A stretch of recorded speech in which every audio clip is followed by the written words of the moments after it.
ಇಲ್ಲಿ ಫುಲ್ ಕಾಡಿದು, ಒಂದು ಸ್ವಲ್ಪನೂ ಒಂದು ಸೈಟು ಆಗಿರಲಿಲ್ಲ. ಫಸ್ಟು ನಾವೇ ತಗೊಂಡು ಸ್ಟಾರ್ಟ್ ಮಾಡಿದ್ದು. ಅದು ಸ್ಟಾರ್ಟ್ ಆದಮೇಲೆ ಎಷ್ಟೊಂದು ಮನೆಗಳಾಗಿದ್ದಾವೆ ಅಂದರೆ ತೋರಿಸ್ತೀನಿ ನೋಡಿ. ನಮ್ಮ ಮನೆಯಿಂದ ಆಚೆ ಒಂದು ಮನೆ ಆಗ್ತಾ ಇದೆ, ಇಲ್ಲೊಂದು ಮನೆ ಆಗ್ತಿದೆ, ಇದೊಂದು ಮನೆ ಆಗ್ತಾ ಇದೆ, ಇನ್ನು ಇದೊಂದು ಮನೆ ಆಗ್ತಾಯಿದೆ, ಇನ್ನು ಅಲ್ಲಿ ದೊಡ್ಡದೊಂದು ಮನೆ ಇದೆ, ಇದೊಂದು ಚಿಕ್ಕದನ್ನು ಮಾಡ್ಕೊಂಡಿದ್ದಾರೆ. ಅಲ್ಲೊಂದು ಆಗುತ್ತೆ ಮನೆ, ಒಂದು ಹಾತನ್ನು ಇಟ್ಕೊಂಡಿದ್ದಾರೆ. ಆ್ಯಂಡ್ ಇದೊಂದು ಮನೆ ಇದೆ. ಇದು ಆ್ಯಕ್ಚುಲಿ ನನ್ನ ಫ್ರೆಂಡ್ ಮನೆ ನೋಡೋಣ ಅಂತ ಬಂದೆ. ಮಳೆ ಸ್ಟಾರ್ಟ್ ಆಯಿತು, ಅದಕ್ಕೋಸ್ಕರ ಇಲ್ಲೇ ನಿಂತ್ಕೊಂಡು ವೆಯ್ಟ್ ಮಾಡ್ತಾ ಇದ್ದೀನಿ ಮಳೆ ನಿಲ್ಲಿ ಅಂತ.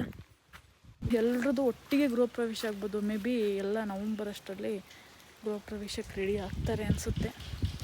ಎಲ್ಲರೂ ಮನೆ ಮಾಡಿ ಬೇಗ ಮಾಡಿ ಬೇಗ ಒಂದು ಒಳ್ಳೆ ಊಟ ಕೊಡಿ, ಗೃಹ ಪ್ರವೇಶಕ್ಕೆ ಕರೀರಿ, ಎಲ್ರಿಗೂ ಒಳ್ಳೆಯದಾಗಿ.